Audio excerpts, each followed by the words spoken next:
Welcome students. Up till now we have studied the chapter wave optics. From today we will start new chapter AC circuit. Now in AC circuit we have to study different topics related with the alternating EMF and alternating current. In school you have learned that there are two types of supplies of electricity. The first one is DC and second AC. DC means direct current and AC is alternating current.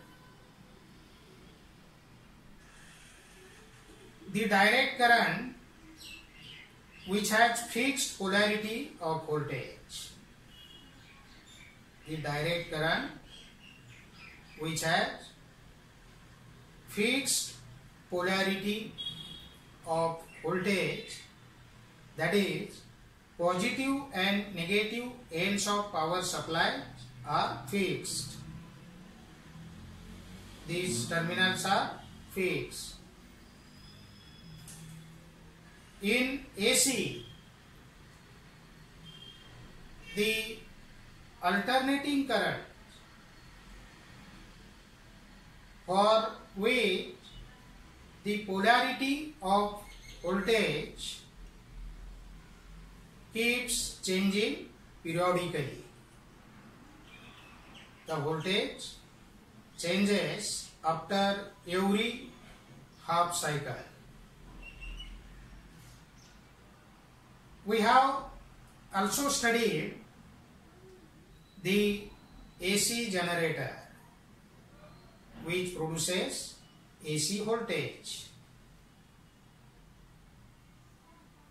Because of low cost and convenience of transport,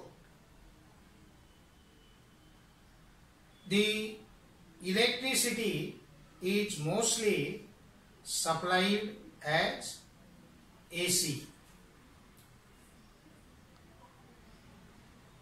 And some of the appliances that we use at home or the offices like radio, transistor, television, computer, uses the supply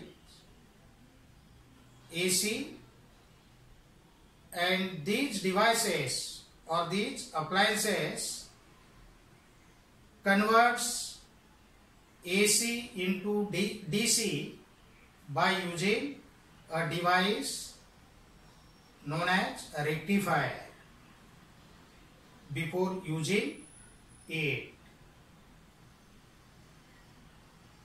However, there are some domestic devices like fan, fridge, air conditioner, then induction heater or coil heater runs directly on AC. So we have to study the AC EMF and AC currents. And most of the devices used in the chapter are resistors, then inductor and capacitors. As we know, the source of AC, that is AC generator, produces time dependent EMF.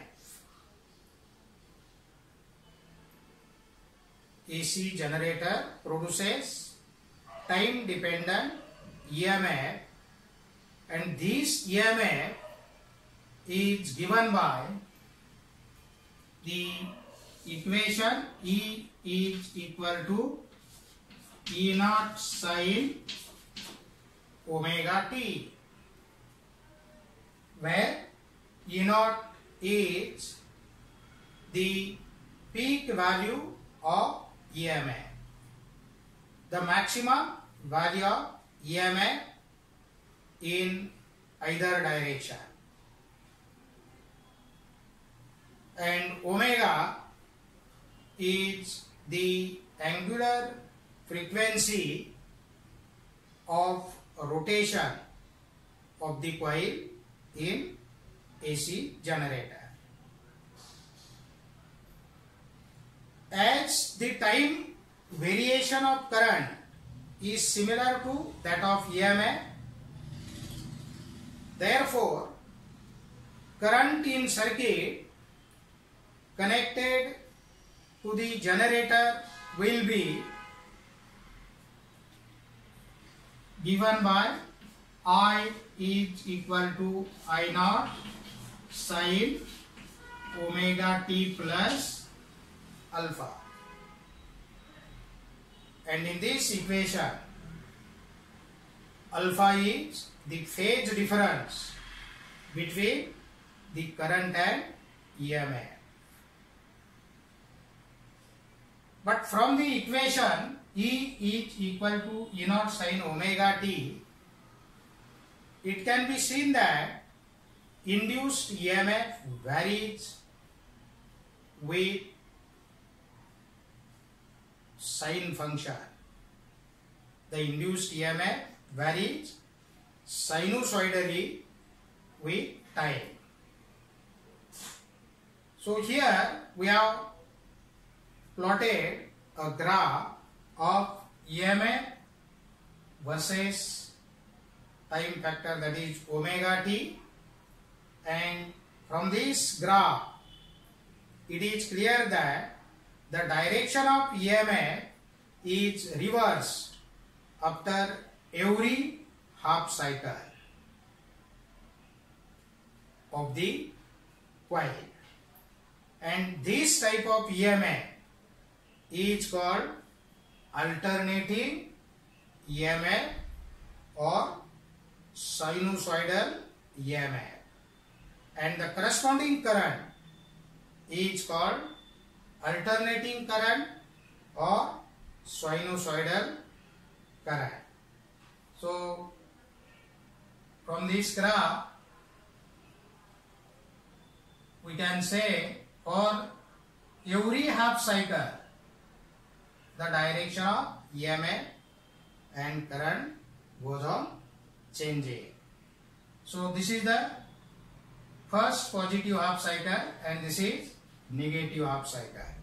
For one complete cycle, that is from phase 0 to 2 pi, so here the direction of EMF is changed, so it is reversed.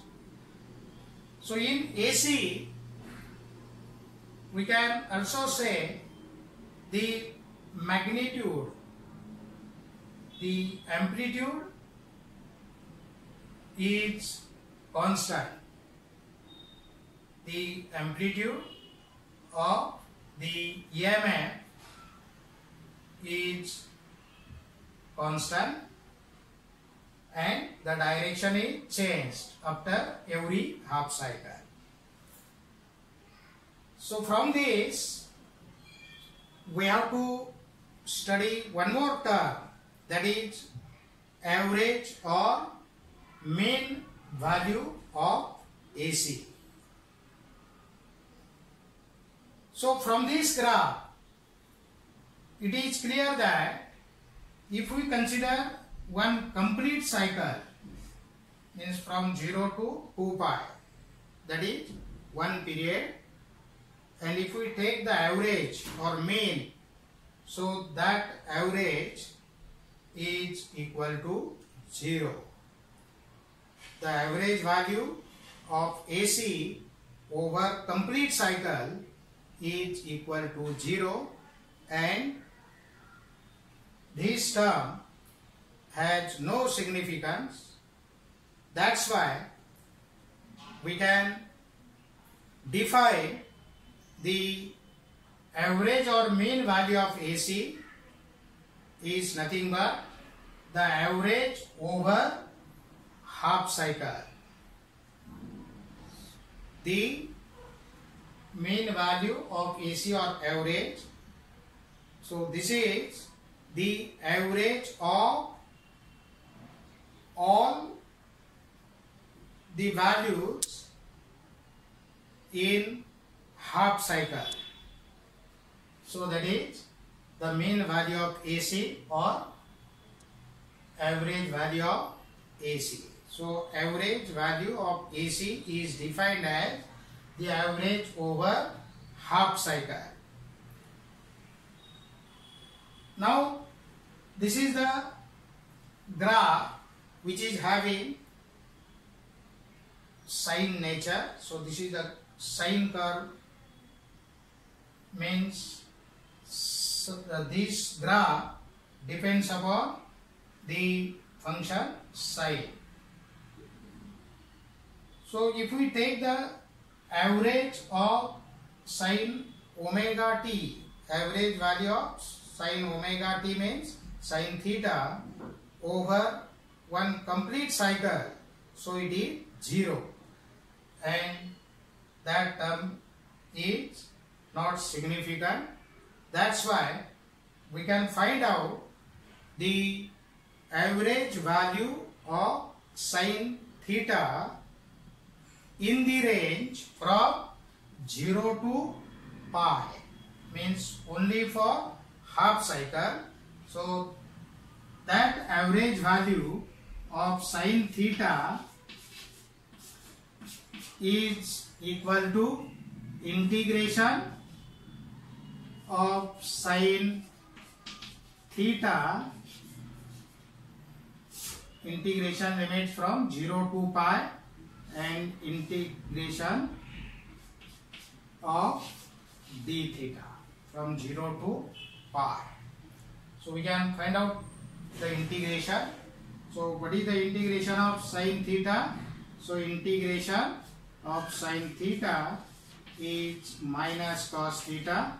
So limits from 0 to pi, and integration of d theta is theta. So limits 0 to pi. We can put the values of upper limit and lower limit. So minus, so cos of pi minus cos of 0 degree upon pi minus 0. So we know the value of cos pi is minus 1. So minus 1 for 0 is 1. So minus 1 upon pi. So minus 1 minus 2, and this minus, so that becomes plus. So this is 2 upon pi. And if we put the value of pi, so 2 upon 3.142, so that is near about 0.637. So what is the average value of sine theta, that is sine omega t over half cycle, is 0.637, and if we put this value here, sine omega t means sine theta, so what is the value of AC EMF? So E is equal to 0.637 into naught means average EMF. We denote it as E average. So average value of EMF is equal to 0.637 into its peak value. So what is E naught? E naught is the peak value of EMF. That is the maximum value of EMF in one direction. So this is the average EMF. Similarly, we can write average current, I average. So that will be 0.637 into I naught. So average value of current is equal to 0.637 times the peak value of current, the maximum value of current. So these are the two formulas we have to remember. The average value of EMF is given by 0.637 into E naught, and average value of current is equal to 0.637 into I naught. So these are the average values of EMF and currents. Now in next lecture we will discuss about new point, that is RMS values of EMF and currents. Okay, thank you.